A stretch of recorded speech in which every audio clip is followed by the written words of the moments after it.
Hello, good morning बच्चों।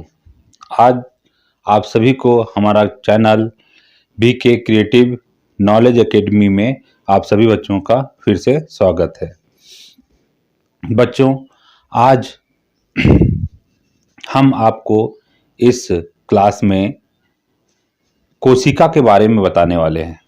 तो कोशिका चैप्टर शुरू करने से पहले आपसे एक रिक्वेस्ट करते हैं कि प्लीज़ इस चैनल को आप लाइक, कमेंट और सब्सक्राइब जरूर करें, जिससे हम आगे की वीडियो बनाने के लिए सोच सकें।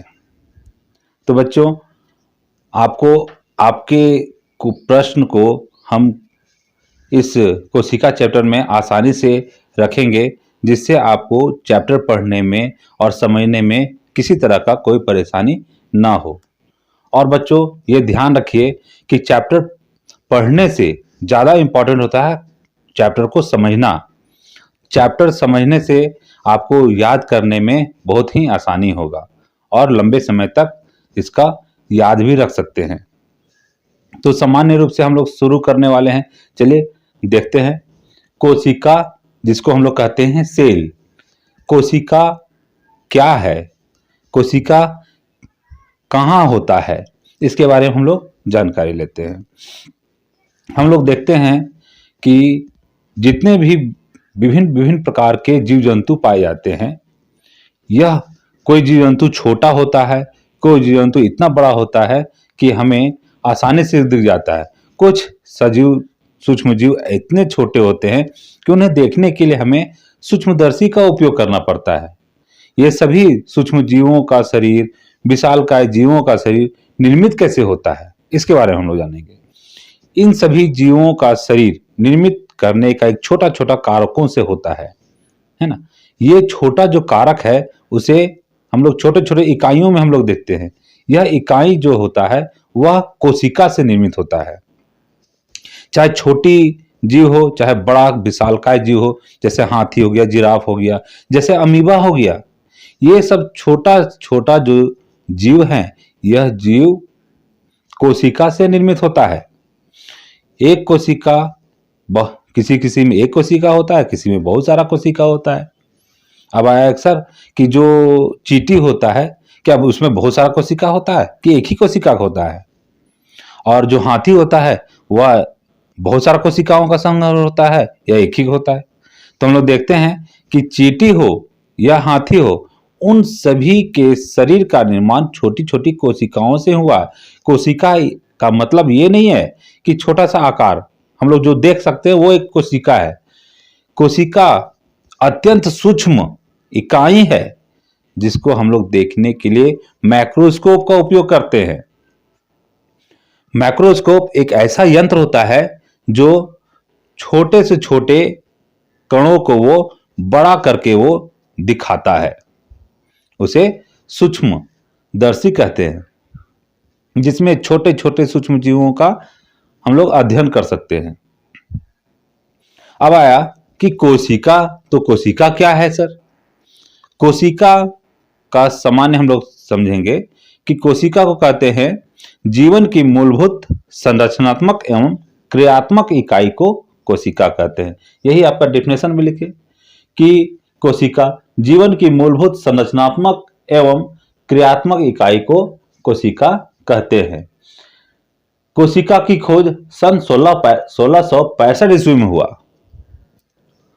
इसका खोज बहुत पहले हो चुका था, 1665 ईस्वी में हुआ था।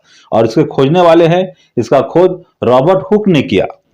जो वैज्ञानिक थे वो रॉबर्ट हुक, उन्होंने 1665 ईस्वी में ही कोशिका को खोज लिया। उन्होंने यह संरचना कैसे देखा, इन्हें यह कैसे पता चला कि वो कोशिका है, उसका नामांकन कैसे किया, इसके बारे में हम लोग देखते हैं। कोशिका का नाम कोशिका पहले रखाया क्यों, ये देखते हैं। जब रॉबर्ट हुक ने ऊर्ध्वाधर लेंस, मतलब छोटे छोटे लेंसों का उपयोग करके किसी संरचना को देखने का प्रयास किया, तो उन्होंने देखा क्या कि वह संरचना हमें किस रूप में दिखाई देता है? इस रूप में दिखाई दे रहा है। जिस तरह से हम लोग देखते हैं दीवाल में ईंट सजाया रहता है, उसी प्रकार से यहाँ पे उसकी संरचना दिख रहा था। फिर हम लोग देखते हैं कि बड़े बड़े जीवों का निर्माण भी छोटे छोटे कोशिकाओं से होता है। इसका मतलब हम देखते हैं एक छोटा सा भवन निर्माण करने के लिए, छोटा सा भवन निर्माण करने के लिए ईंटों की आवश्यकता होता है। यह छोटा छोटा एक एक ईंट जुड़ करके बड़ा सा भवन का निर्माण होता है। उसी प्रकार से एक बड़ा बिल्डिंग बनाने के लिए अलग अलग ईंटों के साथ साथ हम लोग ये देखते हैं कि वह एक ईंट एक कोशिका के समान होता है, जो जीवों में शारीरिक रचना करने में मदद करता है। यही वह ईंट भवन जिस तरह एक एक ईंट से निर्मित होता है, वही एक एक ईंट से जंतुओं का शरीर का निर्माण होता है। अब जंतु का जो शरीर होता है, ऐसा थोड़ी ना है कि एक ही कोशिका मिल गया तो बड़ा सा जीव बन गया। उनके शरीर में भी जिस प्रकार से भवन निर्माण करने में बहुत सारा ईंटों की आवश्यकता होती है, उसी तरह से उनका शरीर निर्माण करने में भी बहुत सारे ईंटों की आवश्यकता होता है। उनके कोशिकाओं का एक एक कोशिका मिल करके बहुत सारा कोशिका निर्मित होता है, और यह निर्मित करने के बाद एक विशालकाय जीव का निर्माण होता है, जिसको हम लोग कहते हैं या वो हाथी हो, चाहे चींटी हो, या अन्य प्रकार के जीवों का निर्माण होता है। तो हम लोग देखते हैं कि रॉबर्ट हुक ने जब संरचना देखा ऊर्ध्वाधर लेंस में, तो उन्होंने देखा क्या कि वह संरचना ईंट के समान दिख रहा है। उसको तो बहुत ताज्जुब हुआ, यह संरचना है क्या, इसको क्या नाम दिया जाए। ये जो संरचना दिख रहा है और प्रत्येक प्रकार के कुछ जीवों में यह संरचना दिखता है, तो सबसे पहले इन्होंने यह संरचना छाल के, पेड़ का जो छाल है उसका कॉर्क बना करके स्लाइड में उन्होंने उपयोग किया, तब यह संरचना देखा। कि ऐसा नहीं कि एक ही बार में वो भी बहुत सारे अध्ययन करने के बाद उन्हें यह संरचना दिखाई दिया। और यह संरचना जो देखा उन्होंने, तो सबसे पहले सोचा उन्होंने कि इसका नाम क्या रखा जाए, क्योंकि किसी का भी तो नामांकन जरूरी है उसका पहचान के लिए। जब उसका पहचान हमें देखते हैं कि यह जो पहचान है ईंट की जो संरचना है, इसको क्या दिया जाए, तो उन्होंने कल्पना किया कि यह संरचना हमें कहां दिखाई देता है, या उन्होंने अपने अध्ययन में या सोचने से उन्हें पता चला क्या कि यह संरचना तो हमें जेल के कारागार में दिखाई देता है। जिस तरह से हम लोग देखते हैं कि जेल में बहुत सारा कमरा होता है, और बहुत सारा कमरा में ऐसे एक एक करके क्या होता है, कैदी बंद होता है। और उन्होंने ये जो कमरा होता है, वो कमरा को क्या कहा जाता है, कमरा को सेल कहा जाता है। इसी के आधार पे उन्होंने क्या किया, ऐसा जो संरचना दिख रहा था उस संरचना को उन्होंने नाम दिया सेल। इसको हिंदी में एक नाम दिया कोशिका। तो यही कोशिका जो है हमें संरचना में दिखाई देने लगा। अब देखा गया कि क्या जीवों में एक ही प्रकार की कोशिकाएं पाई जाती है क्या, तो बहुत सारे इसके बाद जैसे ही कोशिका का खोज हुआ, बहुत सारे वैज्ञानिक इसी दौर में इसी तरह के नए नए खोज में जुट गए, और एक से एक ऊर्ध्वाधर लेंस का आविष्कार करके उन्होंने कोशिका को और अधिक गहराई से जानने का प्रयास किया। अब प्रयास में पाया क्या कि जीवों के शरीर में एक ही प्रकार की कोशिकाएं नहीं पाई जाती है, उनके कोशिकाओं का संरचना अलग अलग प्रकार के भी होता है, अलग अलग आकृतियों में पाई जाती हैं कोशिकाएं। जैसे हम लोग देखते हैं कि ब्लड में अलग कोशिका पाया जाता है ना, मांसपेशियों का कोशिकाएं अलग होती है, तंत्रिका कोशिकाएं अलग होती है। तो अलग अलग कोशिकाएं हमारे शरीर में पाया जाता है, वह उनका कार्य पर निर्भर करता है। हम लोग यह देखते हैं कि कोशिकाओं का आकार कितना हो सकता है, तो कोशिकाओं का आकार हम लोग देखते हैं, कोशिकाओं का आकार जनरली 0.1 माइक्रोमीटर, ये जो यूनिट है इसको ऐसे जो लिखाता है इसको हम लोग बोलते हैं मैक्रो। ठीक है, इसे मैक्रो कहते हैं, इसका इंडिकेशन मैक्रो से करते हैं। मैक्रो बहुत ही अत्यंत सूक्ष्म इकाई है, जिसको हम लोग छोटे छोटे कोशिकाओं की लंबाई लेंथ नापने में उपयोग करते हैं। तो कोशिकाओं का आकृति 0.1 से लेकर के 1 मीटर तक भी होता है।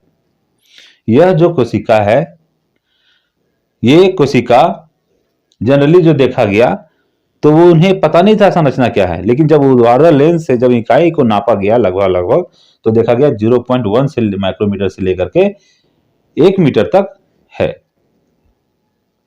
नेक्स्ट हम लोग देख रहे हैं कि जब कोशिका निर्मित हुआ तो कोशिका से अन्य प्रकार के जीवों का भी सर्जन होता है। अन्य प्रकार के जीवों का सर्जन कैसे हुआ, तो वैज्ञानिकों के दिमाग में बहुत सारा क्वेश्चन उभरना शुरू हो गया। ये जो कोशिका है, तो कोशिका में क्या सभी प्रकार के जीवों में इतनी सारी कोशिकाएं पाई जाती है कि केवल अलग अलग प्रकार से कोशिका पाई जाती है? तो उन्होंने देखा कि कोशिकाओं के संगठन के आधार पर ही जीवों का निर्माण होता है। संगठन मतलब जब कोशिकाओं का जब समूह बनने लगा, उस समूहों के आधार पर कोशिकाओं का निर्माण होने लगा। यह जो अन्य प्रकार के जो जीव दिखते हैं तो उनमें अलग अलग प्रकार के सुसंगठित कोशिकाएं होती है और इसके आधार पर अलग अलग प्रकार के प्रजाति के कोशिकाओं के साथ मिलकर के जीवों का निर्माण हुआ। इसमें हम लोग देखते हैं कि सामान्यतः कि इसमें पाया जाता है एक कोश के जीव और बहुकोश के जीव। तो कोशिका, इससे पहले हम लोग साधारणतः जंतु कोशिका, पादप कोशिका, हमारे धरती पर विभिन्न प्रकार के घटक हैं, जंतु भी हैं, पादप भी हैं। क्या दोनों में कोशिकाएं एक समान होती है या फिर दोनों में अलग होती है? इसको हम लोग आगे में फिर देखते हैं कि जंतु कोशिका किसे कहते हैं, पादप कोशिका किसे कहते हैं। पहले हम लोग देखते हैं कि जंतुओं में जो कोशिकाएं पाई जाती है ये ऐसे आकृति में पाई जाती है, ऐसे आकृति में पाई जाती है, गोलाकार आकृति में। हम लोग देखते हैं कि इसके बीच में एक सघन क्षेत्र होता है और यह कोशिका के बाहरी क्षेत्र को हम लोग, अगर जंतु कोशिका है तो यह बाहरी क्षेत्र को हम लोग क्या कहते हैं? कोशिका झिल्ली।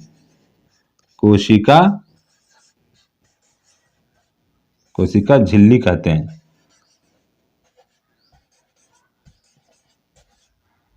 कोशिका झिल्ली कहते हैं।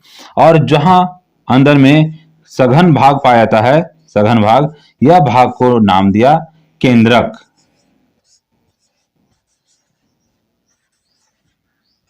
केंद्रक, ठीक है। इसमें द्रव भरा जाता है, फ्लूइड भरा जाता है। इसको हम लोग क्या कहते हैं? जीव द्रव्य। इसको कहते हैं जीव द्रव्य।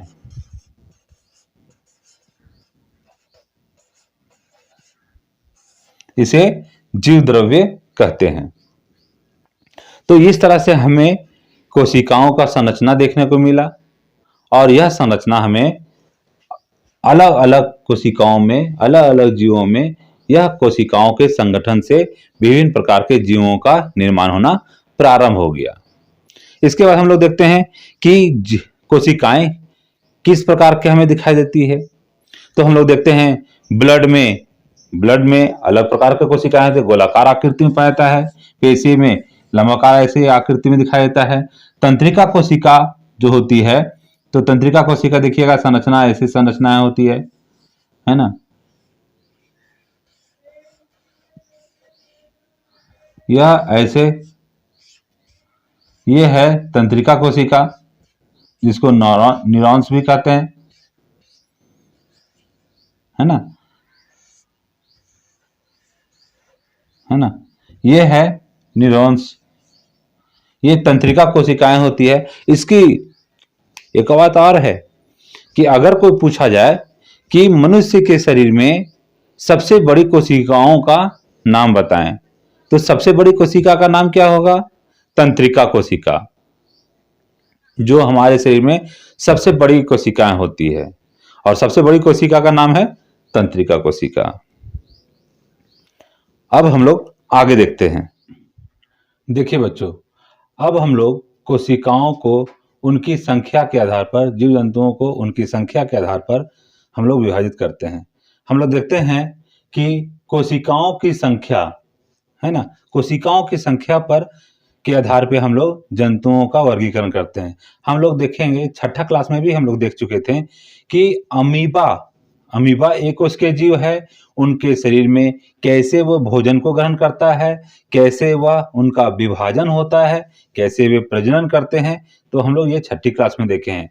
इस क्लास में हम लोग यह देख रहे हैं कि कोशिकाओं की संख्या के आधार पर हम लोग जीवों का वर्गीकरण करते हैं। वर्गीकरण कैसे कर रहे हैं, तो देखिए, पहला है, पहले इसको आप नोट कर सकते हैं, है ना, फिर इसको हम समझा रहे हैं। नोट कर लीजिए। कहता है पहला में, एक कोशिकीय जीव, जिसको बोलते हैं यूनिसेल्युलर ऑर्गेनिज्म भी कहते हैं। एक कोशिकीय जीव वैसे जीव जो केवल एक कोशिका से निर्मित होते हैं, उन्हें एक कोशिकीय जीव कहते हैं। मतलब कि हम लोग देखते हैं जीव तो है, लेकिन केवल उनका शरीर एक ही कोशिका से निर्मित हुआ है, उनमें एक के अलावा और दूसरा कोशिका नहीं है जो उनको और भी कोशिकाओं से जोड़ता है। तो ऐसे जीव को हम लोग कहते हैं जिनके शरीर में केवल एक ही कोशिका होता है, तो ऐसे जीव को हम लोग एक कोशिकीय जीव कहते हैं। जैसे अमीबा, ये एक कोशिकीय जीव है और इसमें प्रजनन हो चाहे कोई कार्य हो, ये भी एक ही कोशिकाओं के द्वारा इसमें संपन्न होता है। अगले हम लोग देखते हैं कि बहुकोशिकीय जीव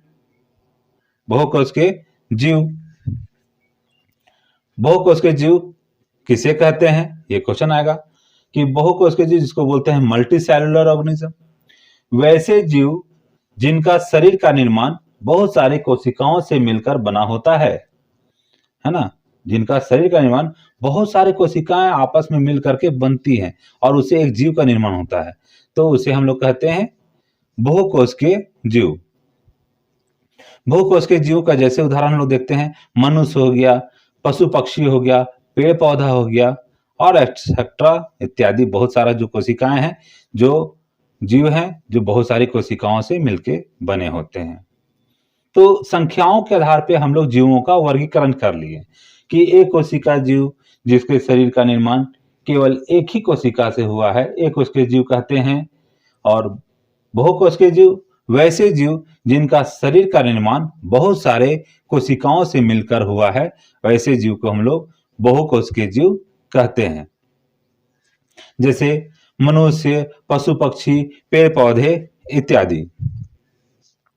तो हम लोग इन संख्याओं के आधार पर हम लोग यह जानते हैं कि कोशिकाओं में के संख्याओं के आधार पर जीवों का वर्गीकरण किए गए।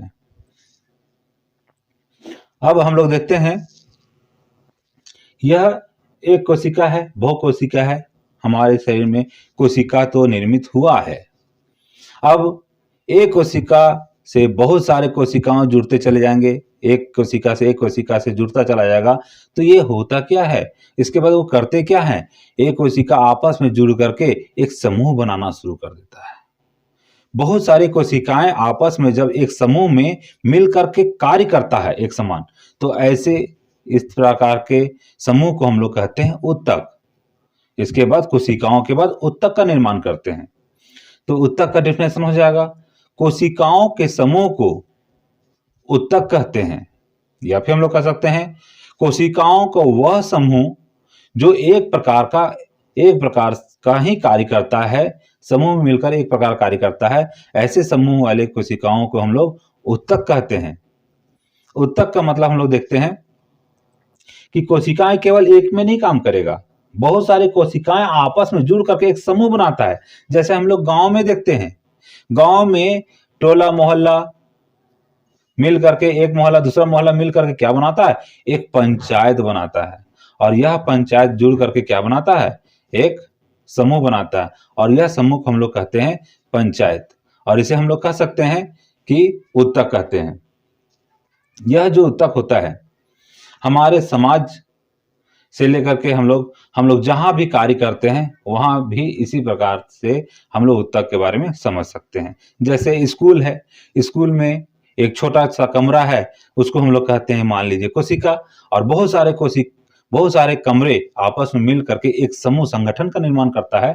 तो वह संगठन कोई खास संगठन हो जाता है, जैसे स्कूल हो गया, जैसे कॉलेज हो गया, जैसे कोर्ट कचहरी हो गया। तो ये एक भवन का संस्था निर्माण करता है। तो एक एक कमरा मिल करके एक बड़ा सा संस्था निर्माण कर दिया, उसी तरह से एक एक कोशिकाएं मिल करके उत्तक का निर्माण करती है और वो एक समान कार्य करती है। जैसे स्कूल में भी क्या होता है कि एक एक कमरा निर्मित होता है और ये पूरा अलग अलग कमरा मिल करके एक स्कूल का निर्माण किया और यह स्कूल सभी मिल करके एक जैसा कार्य करता है पढ़ाने का, तो एक संस्था बन गई।